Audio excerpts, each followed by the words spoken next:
And welcome back. Well, listeners, as you know, tomorrow at Lido Cinemas there is something very, very special happening. It is the Real Good Film Festival, and we thought we would actually get the festival producer, Chris, on the phone right now to chat a little bit about this amazing festival, and he'll tell us a little bit about what you can expect tomorrow as well. So welcome to the program, Chris. Thank you very much, David, for having me again. No worries. Now, mate, you have got so many amazing films being shown as part of the Real Good Film Festival. Tell us a little bit about what people can expect from this film festival. Yeah, well, so the Real Good Film Festival, this is our 10th year, so it's a kind of a milestone year, and as a result of that, we've tried to put our largest and most expansive program together to date, which includes, it's 36 films in all across the short form documentary and fiction format, as well as music videos, VR, XR, and a special rough cut shorts showcase, which is a closed industry session designed to solicit feedback on short films at rough cut stage in the context of a film festival environment where lots of filmmakers are around. So I suppose the sort of the really big thing to think this year about the festival is we've really got quite a substantial amount of films in the program as opposed to previous years, which means more short film nominees. We also run an awards every year, and so we've got more films nominated this year than we've had previous, which is fantastic.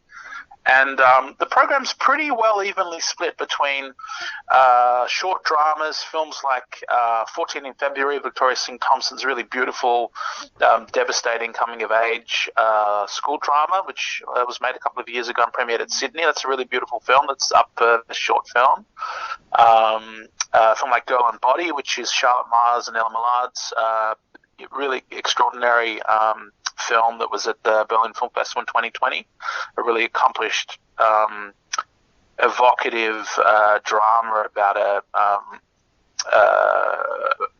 young person and their experiences of kind of a psychosomatic illness, that you're watching the film and you're trying to figure out what got her to that point where she's sort of trying to deal with this problem that her body is creating for her.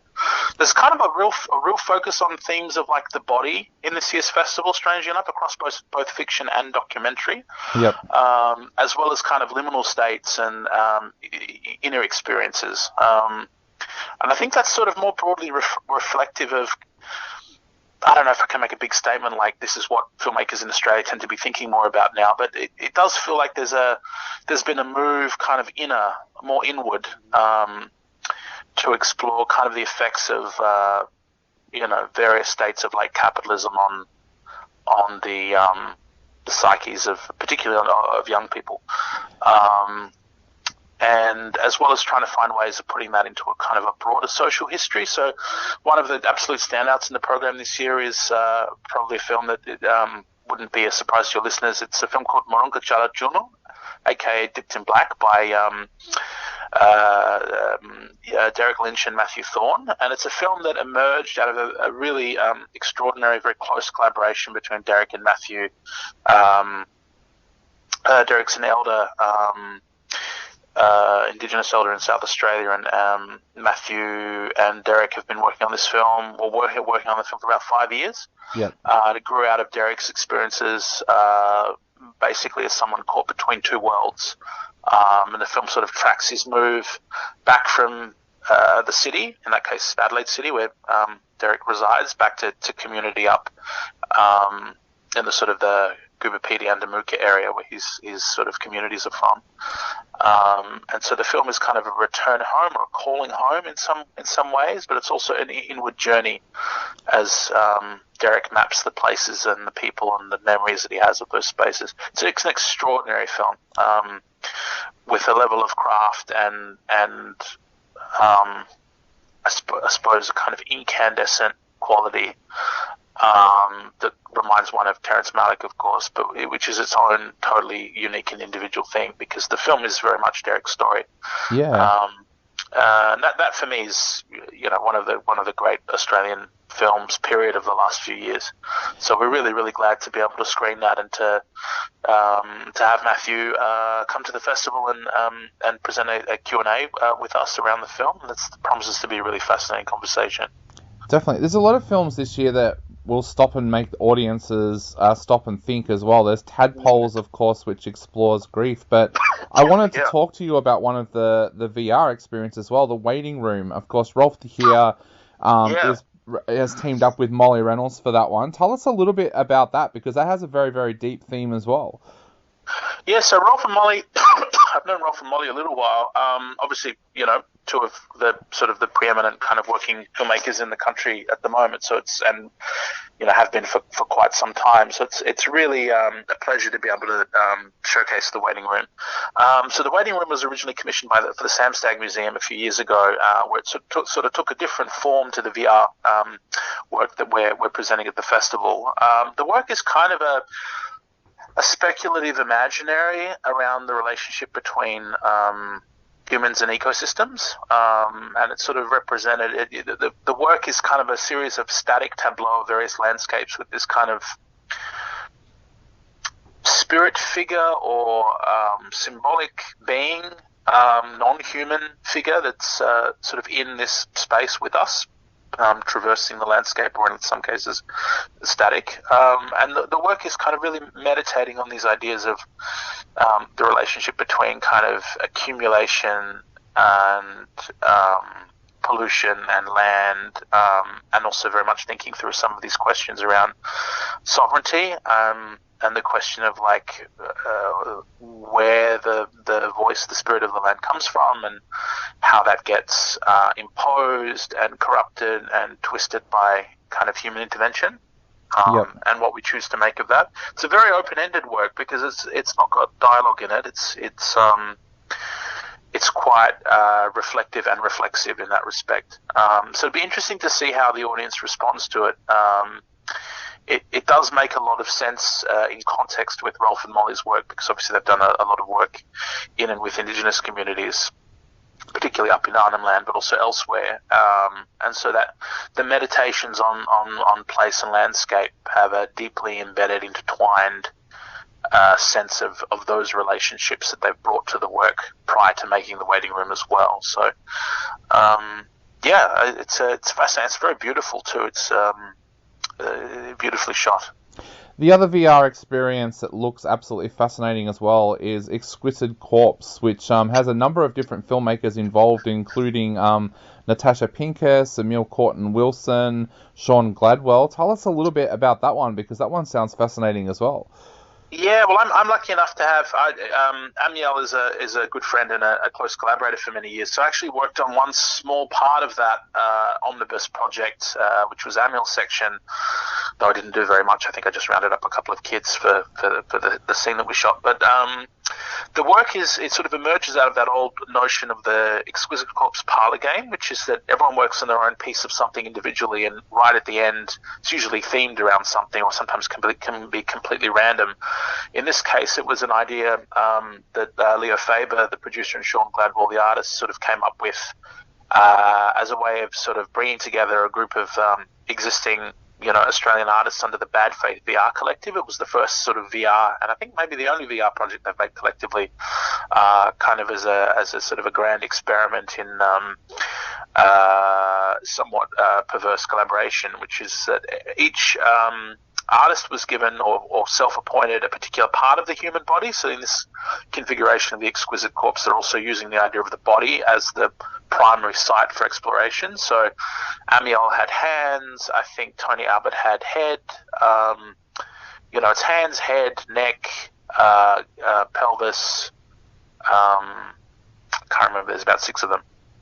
And so each artist made their piece in VR individually. And the first time the work was presented, which was at MIF in 2018, was the first time that anybody saw what anyone else had done.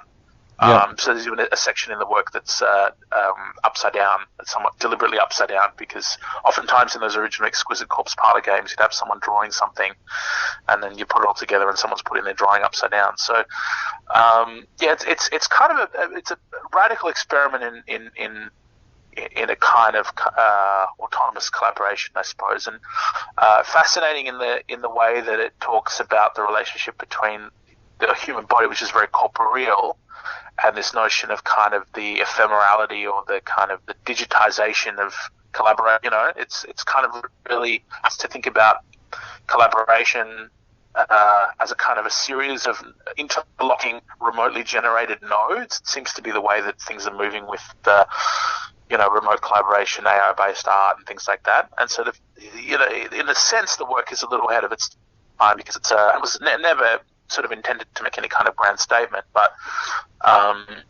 it nevertheless, especially post-COVID and post these kinds of collaborations, which, you can go on Fiverr and commission an artist to make a poster for you or something. That's one form of that. But this idea of your regenerative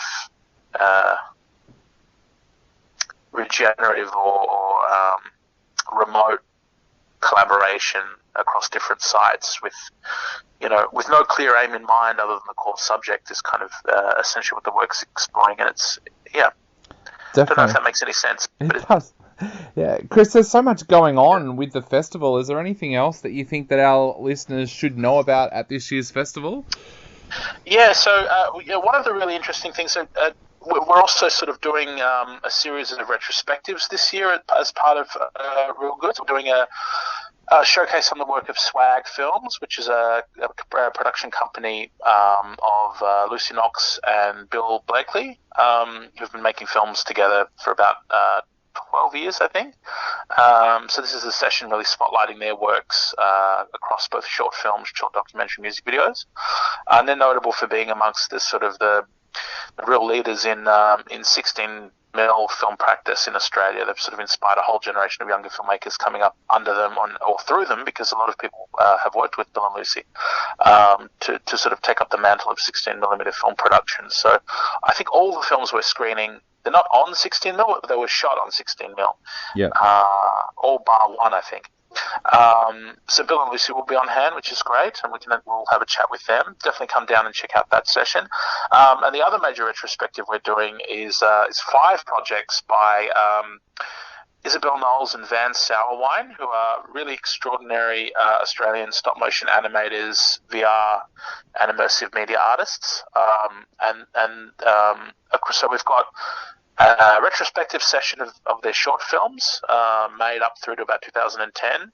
We've got the VR work Passenger in the foyer space alongside The Waiting Room and Exquisite Corpse as a package.